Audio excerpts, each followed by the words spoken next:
आज हम D10 के फोर्थ हाउस के बारे में बात करेंगे। जहाँ तक फोर्थ हाउस की बात है तो इस फोर्थ हाउस से हम हमारे अंतर्मन की स्थिति को देखते हैं, हमारे मन की शांति को देखते हैं, हमारे सभी प्रकार के सुखों को देखते हैं। और जहाँ तक D10 के लगन की बात है तो इस लगन से हम अपने जीवन के अंदर समस्त कर्मों को देखते हैं कि हमारे कर्म किस प्रकार के रहेंगे, हम अपने कर्मों को किस प्रकार से करेंगे, कब करेंगे और कैसे करेंगे। इसके लिए हमें कुंडली में 1 से लेकर 12 भाव तक जो भाव होते हैं, इन सभी से कनेक्शन जोड़ के देखते हैं हम लगन का, और हमारे कर्मों का आकलन होता है। आज हम बात करते हैं फोर्थ हाउस की। तो फोर्थ हाउस में ग्रहों की स्थिति हमें ये बताती है कि हम अपने जीवन के अंदर जो भी कर्म करने वाले हैं उसका हमें सुख कितना मिलेगा, सुख मिलेगा भी या नहीं मिलेगा। जैसे मान लीजिए कि फोर्थ हाउस के अंदर पाप ग्रह हैं या फिर पाप ग्रहों का प्रभाव हमें ज़्यादा मात्रा में देखने को मिल रहा है। इसका मतलब ये हुआ कि हम अपने जीवन के अंदर जो भी कर्म करेंगे उसका हमें सुख नहीं मिलेगा। क्यों? क्योंकि पाप ग्रह जो होते हैं वो मेहनत ज़्यादा करवाते हैं, संघर्ष ज़्यादा करवाते हैं, प्रतिस्पर्धा ज़्यादा कराते हैं और तनावपूर्ण स्थितियां पैदा करते हैं। और चौथा घर जो होता है मन की शांति का होता है, तसल्ली का होता है, अंतर्मन का होता है, भावनाओं का होता है। क्योंकि काल पुरुष की कुंडली के अंदर चंद्रमा की राशि यहाँ आती है।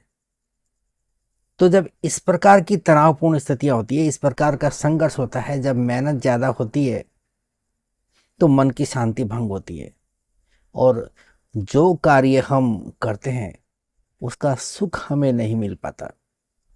वहीं यदि चौथे भाव के अंदर शुभ ग्रहों का प्रभाव ज़्यादा मात्रा में देखने को मिले और कोई पाप प्रभाव अगर नहीं हो तो हम जो भी काम करेंगे उसका सुकून हमें मिलेगा, उसकी तसल्ली हमें मिलेगी और उसका सुख हमें मिलेगा, उस काम को हम एंजॉय करेंगे। ये तो हुई चौथे घर को लेकर बात। परंतु जब हम करियर का विचार करते हैं तो इसी करियर को देखने के लिए इसी D10 में हमें 10th हाउस को देखना होता है। और आज हम सिर्फ बात कर रहे हैं चौथे घर की।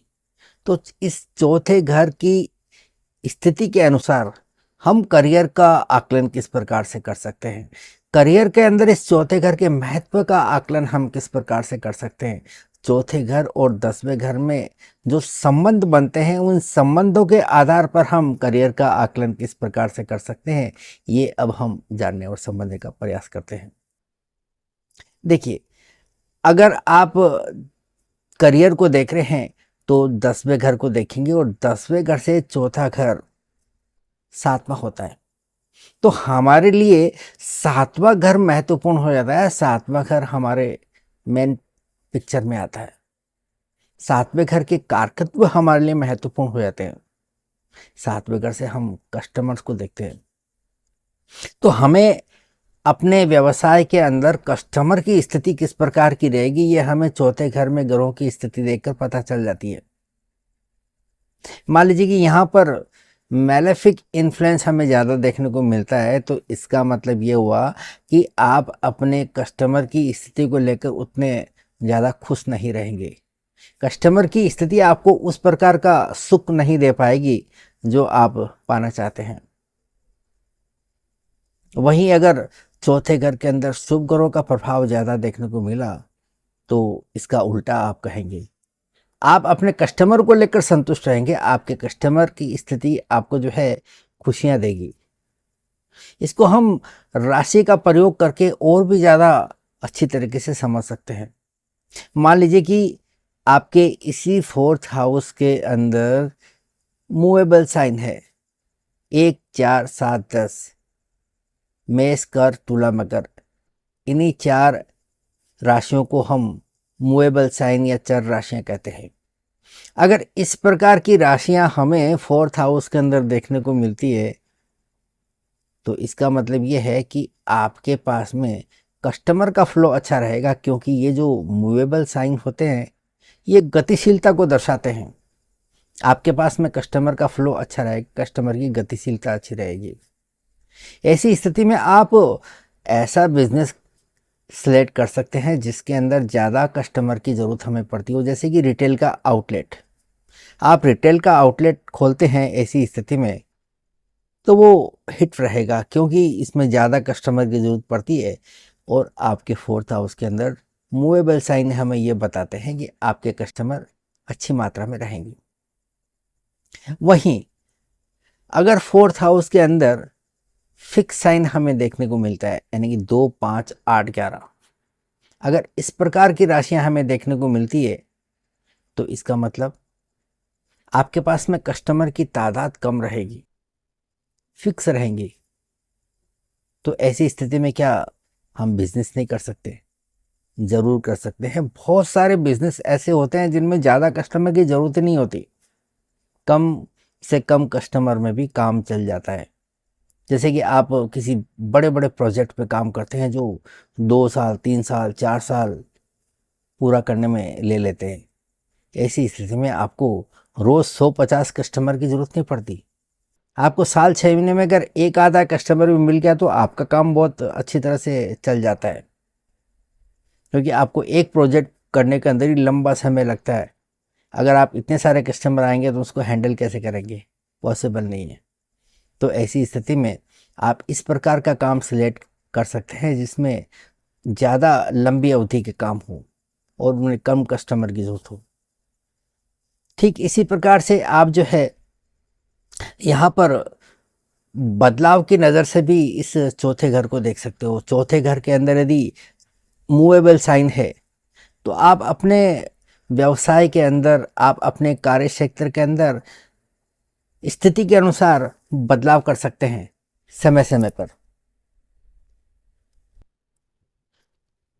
और इसके अंदर आपको जो है ज़्यादा वक्त नहीं लगता है, आपके डिसीजन बहुत फास्ट होते हैं।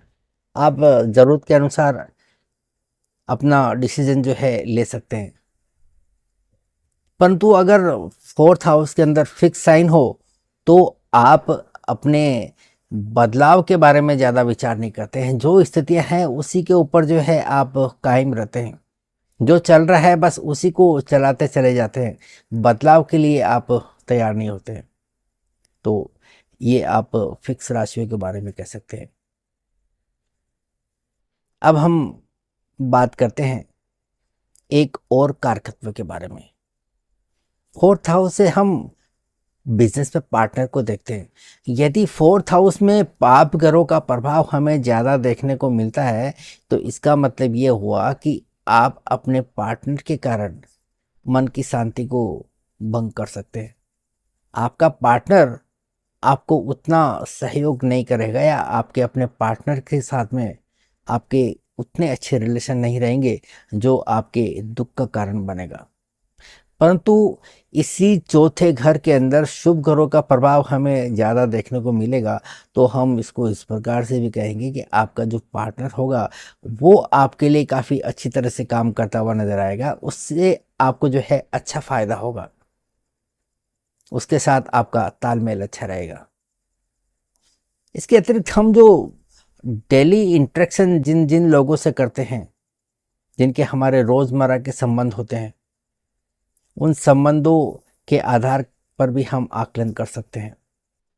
यदि चौथे घर के अंदर पाप ग्रहों का प्रभाव ज़्यादा रहा तो आप जिन लोगों के साथ में संपर्क में है वही आपके दुख का कारण बनेंगे। इसको आप इस तरह से भी कह सकते हैं। तो ये था 7वें घर को लेकर एक आकलन, क्योंकि 10वें घर से चौथा घर 7वां होता है और 7वां घर करियर की नज़र से काफ़ी इम्पोर्टेंट हो जाता है। अगर चौथे घर के अंदर पाप ग्रहों का प्रभाव हमें देखने को मिलता तो 7वें घर से संबंधित जो भी चीज़ें हैं वो प्रभावित होंगी, बुरी तरीके से प्रभावित होंगी। परंतु चौथे घर के अंदर शुभ ग्रहों का प्रभाव हमें देखने को मिला तो फिर 7वें घर से जो चीज़ें हम देखते हैं उनके अंदर हमें अच्छे रिजल्ट देखने को मिलेंगे, अच्छा प्रभाव देखने को मिलेगा। अब हम बात कर लेते हैं धन से संबंधित स्थिति के बारे में। क्योंकि हम जो भी करियर चुनते हैं, करियर का सिलेक्शन हम करते हैं, उसके पीछे एक मकसद होता है कि हमारा फाइनेंस अच्छा हो, ताकि हम अपने जीवन के अंदर अच्छी तरह से सस्टेन कर सकें। और धन प्राप्ति ही एकमात्र उद्देश्य होती है काम करने की। तो वो धन हमारा किस प्रकार का रहेगा, उसे पाने में हमें कितनी आसानी रहेगी या कितनी दुविधा रहेगी, ये भी हम चौथे घर की स्थिति के द्वारा देख सकते हैं। देखिए, करियर को देखने के लिए हम 10th हाउस को देखते हैं, और करियर का धन स्थान हुआ 11वां स्थान, जो हमारे रेगुलर इनकम को भी दर्शाता है। तो ऐसी स्थिति के अंदर 11वें भाव से हम चौथे भाव को देखें तो वो छठा होता है। यदि चौथे घर के अंदर पाप ग्रहों का प्रभाव हमें ज़्यादा देखने को मिलता है, तो इसका मतलब ये हुआ कि आपकी इनकम यहाँ प्रभावित होने वाली है। आप जो भी काम करेंगे उसकी इनकम के लिए आपको संघर्ष करना पड़ेगा, क्योंकि छठे घर से हम संघर्ष करते हैं, छठे घर से हम संघर्ष देखते हैं। तो यहाँ पर 11वें भाव का छठा भाव हुआ, तो छठा भाव हमारे मेन पिक्चर में आता है, और हम इसको कह सकते हैं कि आप अपने करियर के अंदर धन प्राप्ति के लिए संघर्ष करते हुए नजर आएंगे। ठीक इसी प्रकार से सेकंड हाउस से हम संचित धन को देखते हैं। तो आप सेकंड हाउस से अगर फोर्थ हाउस को देखें तो वो थर्ड होता है, और थर्ड हाउस से हम हार्ड वर्किंग को देखते हैं। इसका मतलब ये हुआ कि आप जब धन संचय करने के बारे में विचार करेंगे तो इसके लिए आपको काफ़ी मेहनत करनी होगी, काफ़ी संघर्ष करना होगा, कठिन परिस्थिति से आपको जो है गुजरना होगा। ठीक इसी तरह से 9वें भाव से हम अपॉर्चुनिटीज़ को देखते हैं। तो 9वें भाव से ये चौथा भाव 8वां होता है। अगर चौथे भाव के अंदर ग्रह स्थिति अगर अच्छी नहीं हो तो आपको अपने करियर के अंदर अपॉर्चुनिटीज़ मिलने में काफ़ी दिक्कतें आएंगी। तो इस प्रकार से आप इस चौथे घर के द्वारा बहुत सारी चीज़ें देख सकते हैं, इसे समझ सकते हैं। करियर के दृष्टि से आप महत्वपूर्ण विषयों का आकलन कर सकते हैं। अब हम 10th लॉर्ड के बारे में बात कर लेते हैं। 10th लॉर्ड यदि 4th हाउस में बैठता है तो इसका मतलब है कि करियर का संबंध चौथे घर से स्थापित हुआ है। ऐसी स्थिति में यदि आप चौथे घर से कनेक्ट होकर काम करते हैं तो आपको करियर के अंदर काफ़ी सहूलियत देखने को मिलती है। ये ठीक वैसा ही है जैसा आप किसी के घर में जाते हैं अपने काम के उद्देश्य से, और वहाँ के तौर तरीकों को आप पूरी तरह से अपना लेते हैं, वहाँ के जो नीति नियम है उनको आप फॉलो करने लगते हैं, और जो लोग वहाँ पहले से है उनको आप साथ में लेकर चलते हैं, तो फिर वहाँ आपको कोई दिक्कत नहीं आएगी। वो लोग आपको सपोर्ट करने लगेंगे, क्योंकि आप उनको अपने जैसे ही लगने लगेंगे। ठीक यही बात जो है ग्रहों पे लागू होती है। कोई भी ग्रह किसी भाव के अंदर बैठता है, उस भाव के कारकत्व को पूरी तरह से अपना लेता है, तो फिर वहाँ उस भाव का सहयोग उस ग्रह को मिलने लगता है। तो हम बात करते हैं 10th लॉर्ड की। 10th लॉर्ड यदि 4th हाउस में बैठता है और आप 4th हाउस से कनेक्ट होकर कोई काम करते हैं, उस 4th हाउस के कारकत्वों को पूरी तरह से अपना लेते हैं, तो यही 4th हाउस के कारकत्व आपकी ग्रोथ के अंदर शामिल होते हैं और आपको सपोर्ट करने लगते हैं।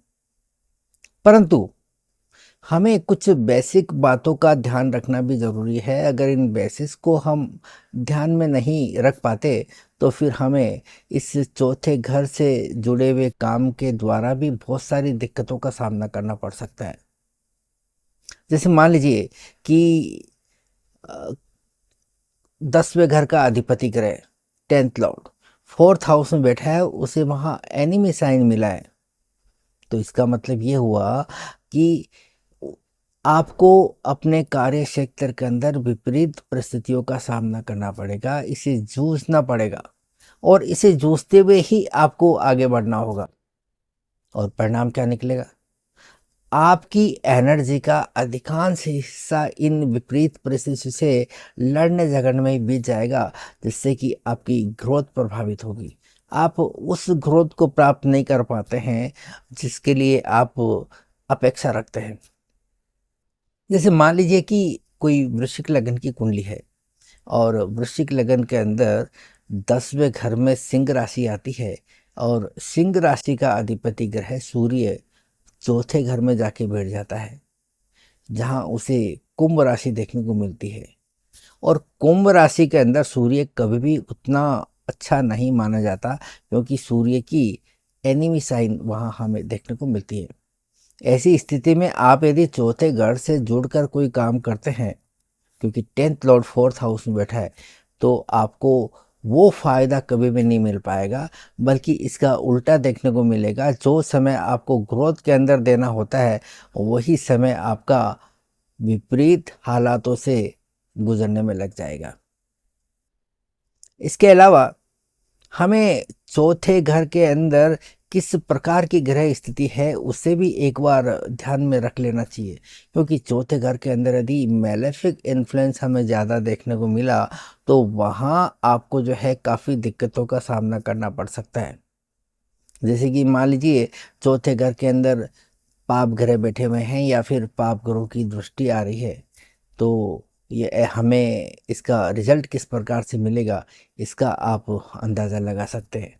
जैसा कि हमने थोड़ी देर पहले ही बात की है, चौथे घर के अंदर यदि मैलेफिक इन्फ्लुएंस आता है तो इसका सीधा सीधा असर आपकी इनकम के ऊपर होता है। आपको इनकम के लिए संघर्ष करना पड़ता है, आपको कस्टमर के लिए संघर्ष करना पड़ता है, क्योंकि 10वें घर से 7वां है और 7वां घर यानी कि चौथे घर के अंदर मैलेफिक इन्फ्लुएंस आता है, तो आपके कस्टमर भी प्रभावित होते हैं।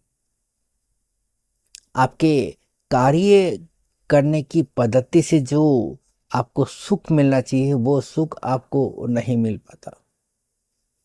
चौथे घर के अंदर पाप ग्रह आपको संघर्ष ज़्यादा करवाएंगे, मेहनत ज़्यादा करवाएंगे। कहने का मतलब ये हुआ कि चौथे घर के अंदर पाप प्रभाव है और आप चौथे घर से जुड़ा हुआ कोई काम करते हैं तो फिर आपको दिक्कतों का सामना करना पड़ेगा। इसके अलावा हमें डिस्पोजिटर का ध्यान ज़रूर रखना चाहिए, क्योंकि 10th लॉर्ड 4th हाउस में बैठा है, तो 4th हाउस का डिस्पोजिटर अगर अच्छी अवस्था में हुआ तो फिर वहाँ आपको फ़ायदा ज़्यादा मिलता हुआ नज़र आएगा। परंतु अगर इसका उल्टा हुआ, 10th लॉर्ड 4th हाउस में बैठा है और 4th हाउस का राशि अधिपति यानी कि 10th लॉर्ड का डिस्पोजिटर अगर अफ्लिक्शन में हुआ तो फिर आपको जो है सामना करना पड़ेगा, मुसीबतों का सामना। किस प्रकार से? जैसे मान लीजिए कि आप किसी के यहाँ पर किसी काम के उद्देश्य से जाते हैं, वहाँ आपको जो होस्ट मिलता है वो कमज़ोर स्थिति के अंदर है, वो इतना काबिल नहीं है कि वो आपको संभाल सके, आपकी अच्छी तरह से जो है देख रेख कर सके, और वहाँ आप अपना फ़ायदा देखने की कोशिश करते हैं। तो आप ज़रा सोचिए, वो अपना खुद का ही फ़ायदा नहीं कर पा रहा है, अपनी स्थिति को और ज़्यादा बेहतर नहीं कर पा रहा है, अपने आप को सुरक्षित नहीं रख पा रहा है, तो आपको कहाँ से सुरक्षित वो रख सकेगा।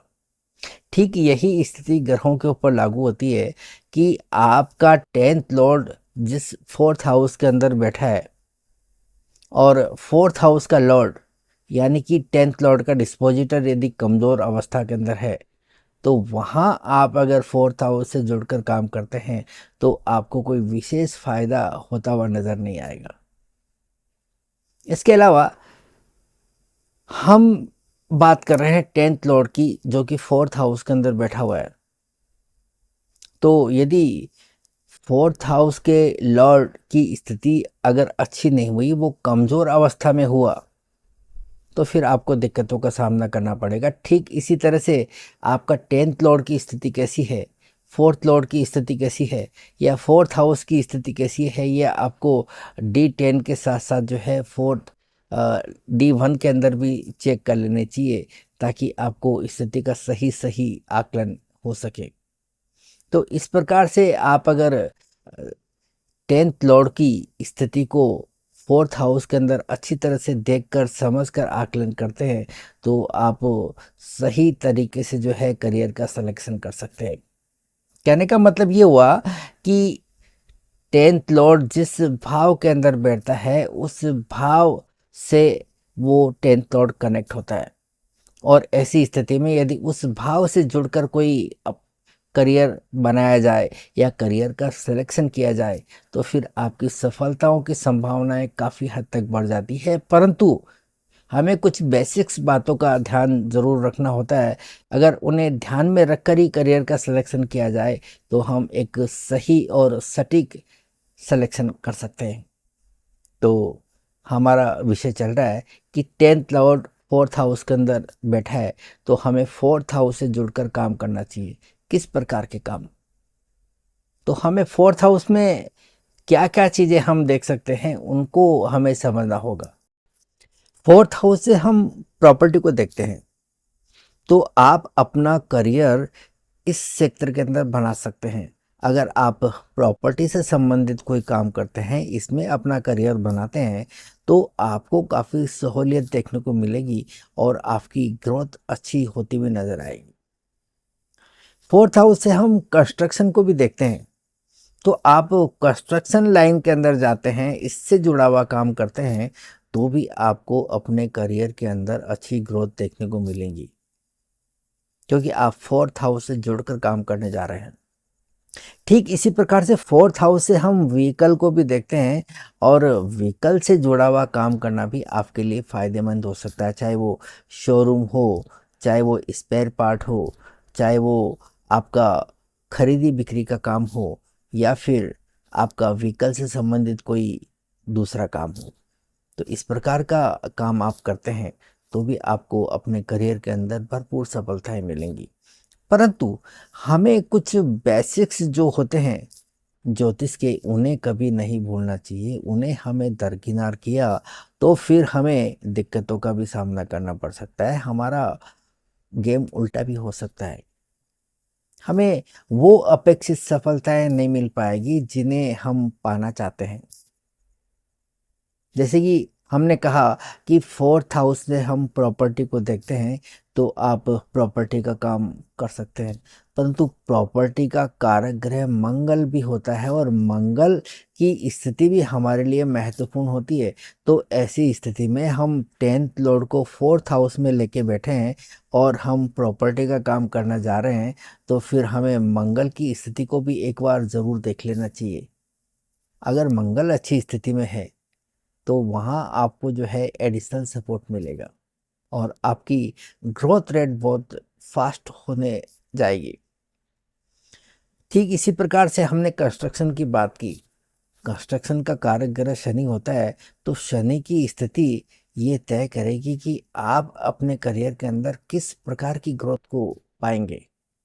ठीक इसी प्रकार से हमने व्हीकल की बात की, तो व्हीकल से हम शुक्र को जोड़ते हैं, तो शुक्र की स्थिति महत्वपूर्ण हो जाती है।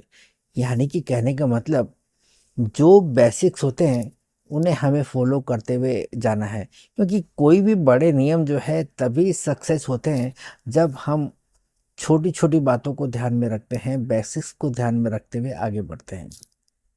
इसके अलावा फोर्थ हाउस में काल पुरुष की कुंडली के अंदर चंद्रमा की राशि आती है, और चंद्रमा जो है मन और मस्तिष्क का कारक है। यदि आप मन और मस्तिष्क से जुड़ा हुआ कोई काम करते हैं तो आपको करियर के अंदर अच्छी सफलताएं देखने को मिलेगी। चंद्रमा मातृत्व का कारक है, चंद्रमा नर्चरिंग का कारक है। यदि आप मातृत्व से जुड़ के कोई काम करते हैं या फिर किसी प्रकार की नर्चरिंग करते हैं तो आपको अपने करियर के अंदर भरपूर सफलताएं देखने को मिलेंगी। ठीक इसी प्रकार से आप फोर्थ हाउस से वास्तु को देखते हैं, आप वास्तु से जुड़ा हुआ कोई काम कर सकते हैं। कहने का मतलब ये है कि आप अपनी कुंडली के अंदर चौथे घर के अंदर टेंथ लॉर्ड को लेके बैठे हैं।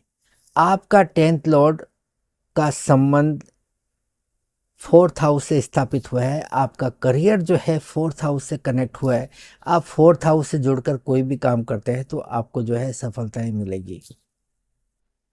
परंतु जो है हमें छोटी छोटी बातें होती है उनको नज़रअंदाज नहीं करना है, उन्हें समझ कर ही हमें आगे बढ़ना है, तभी हमारी ग्रोथ रेट जो है अच्छी हो सकती है। तो ये था एक विश्लेषण जिसमें हमने D10 के फोर्थ हाउस के बारे में जानकारियाँ इकट्ठी की, इनके बारे में हमने चर्चा की। उम्मीद करता हूँ कि ये वीडियो आपके लिए यूज़फुल रहेगा, आपने इससे कुछ न कुछ ज़रूर सीखा होगा।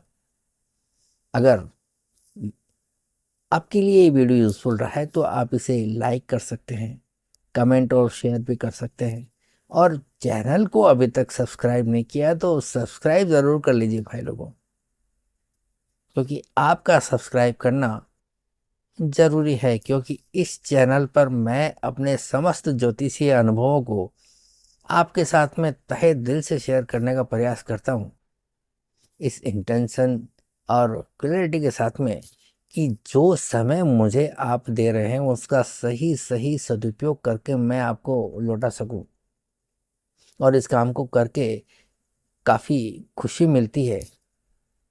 और ये खुशी तब और ज़्यादा बढ़ जाती है जब आप चैनल को सब्सक्राइब करके वीडियो को लाइक कमेंट और शेयर करते हैं। ये स्फूर्ति देते हैं, प्रेरणा देते हैं, और अच्छा काम करने के लिए मेहनत करने की इच्छा जागृत करते हैं। और यदि आप में से कोई भी किसी भी समस्या पर मुझसे कोई कंसल्टेंसी लेना चाहे, मुझसे अपने बर्थ चार्ट का एनालिसिस करवाना चाहे, या फिर मुझसे ज्योतिष सीखना चाहे, तो आप नीचे दिए हुए नंबरों पर मुझे डायरेक्ट कॉल कर सकते हैं, फिर व्हाट्सएप मैसेज कर सकते हैं। तो आज के लिए इतना ही, मिलते हैं अगले वीडियो में किसी और नई जानकारी के साथ में। तब तक के लिए इजाज़त।